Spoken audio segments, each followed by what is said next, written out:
Okay, this was sent into the channel for review. It is a VEVOR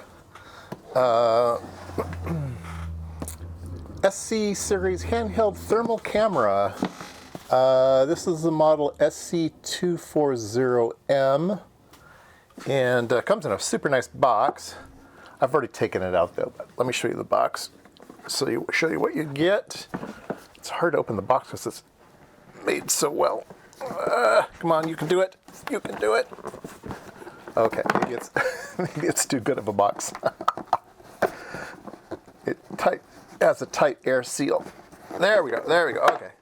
So inside the box you get a 64 gigabyte card, a good brand name too, Kingston, and that goes in the machine. I've already done that. You get a manual, certificate of compliance, and yeah, calibration. Anyway, you get some stickers and the thing.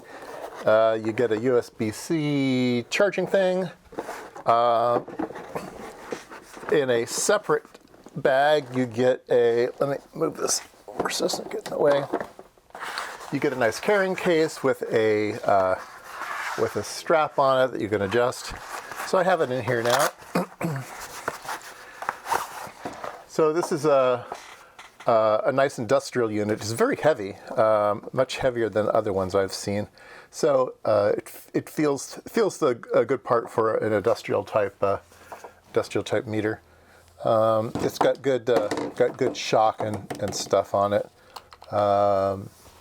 It's got LEDs, camera, and the IR camera, thermal camera. Now, when I first got it, I thought it was broken or needed charging and stuff. When you push the on button, you have to hold it down a long time. So if you do buy one, just be aware, 1 sheep, 2 sheep, 3 sheep. Yeah, it takes a while for you to turn it on. Now, when you turn on any thermal camera, it has to do a calibration. So this one first boots the software, and then immediately goes into a visible mode. So this is the visible camera, and it's the system is initializing. So it's doing zero calibration for the thermal camera, and then once the thermal camera is up and running, it will change over. So there we go. So now we have a thermal image on it. So this particular device, if you hit the middle button, you can get into the, you can set measurement things, so you can put, you can have the hot spot or the cold spot, or get rid of them altogether. Let's just get rid of them altogether for now. You can set the view mode, so you can have it in IR mode, fuse mode, which is both IR and thermal overlaid with one another. Picture in picture, where you have the visible in the background and the infrared in the front, and then just visible. And then you can align it. I think this is alignment between the camera, the thermal, and the visible, so you can put in the offsets there. It's trying to match the two together. So I found that IR is most useful to me. The fuse, I think, is okay if you're some distance away. Now, the close focus of this thing, I measured at about 120 millimeters. So you can't get real close, but if you're using this for something that's maybe a meter away, then the visible and the thermal will line up okay. And I would use it in a still picture mode. In video mode, there seems to be a lag between stitching the thermal and the visible together. So I would use this combination mode, this one here. Oops, not that one. The fuse mode. I would use that one only for still photographs, but it does work with the other one as well. Let's try and go back here. You can change the palettes, of course. Different types of palettes. Rainbow, white hot, black hot. And that's like the military type. I should go down farther so you can see a little bit of it at least. A lot of glare and stuff on this thing. I'll show you some pictures of this, that this thing takes. So I like iron. Let's see what else. You can turn the flashlight on and off. It does have playback mode, so it has that that USB card that the SD card that I talked about. All right, so it has a thing here. If you do just a click press, it says the photo. It's taking a JPEG photo. If you hold it longer, then it turns on the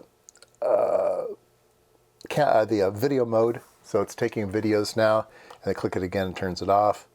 So it's pretty pretty self-explanatory.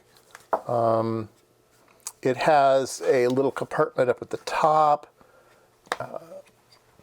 where you charge. It has the USB-C charging, and then the SD card fits up in there.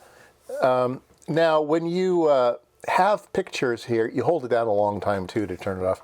So when you have pictures in here you want to download to your computer, you can just plug in the USB cable, turn the device on, and then it'll act like a SD card on your computer, a USB device, and you can download things directly. No need to take the little card out. So that's a very handy. All right, so I'll show some pictures here. The first one is video mode, my favorite.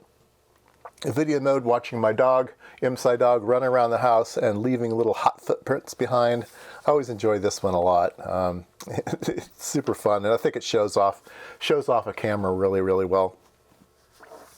And then I want to show 3 movies. One of them is in visible mode, so using the visible camera, okay? And I'm panning from my chair up to the rafters of my garage, and then I'll do it in IR mode, where you can see the roof of the building gets very hot, and you can see the boards of the roof having a high temperature.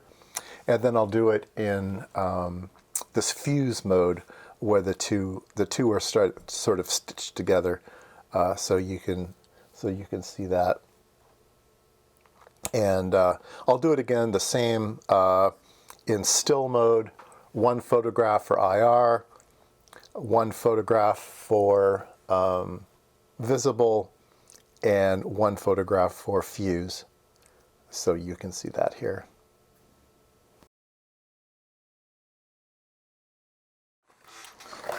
Okay, so the thermal imager has a pixel count of 240 by 180. Some of the other cameras that I've reviewed recently have a 256 by 192, so this is a little bit less, but not much. It is running at 20 frames per second. I think some of the other ones run at about 24 frames per second. And what else? What do they say the focal distance is? 3.2 millimeters. No, that's just not true. Shortest focal length, 0.1 meters. Yeah, that's about right. I measured 120 millimeters, and they measure 0.1 meters. Okay, that's fine. Focal distance, I guess that's the depth of field or something like that. Yeah, all right. So that was my review of the VEVOR SC240M. Put a link down below if you're interested in this thing. The little ones that you plug onto your cell phones are sometimes a little fiddly and frail. This thing's going to be nice and rugged, so like if you were going to be doing looking at your insulation of your house and stuff and kind of using this on the job, I would say this is a much better unit than those other ones that try to use your cell phone as the other part. Now, if you're just at a bench, maybe the other ones are okay, but yeah, this is a nice industrial type of unit.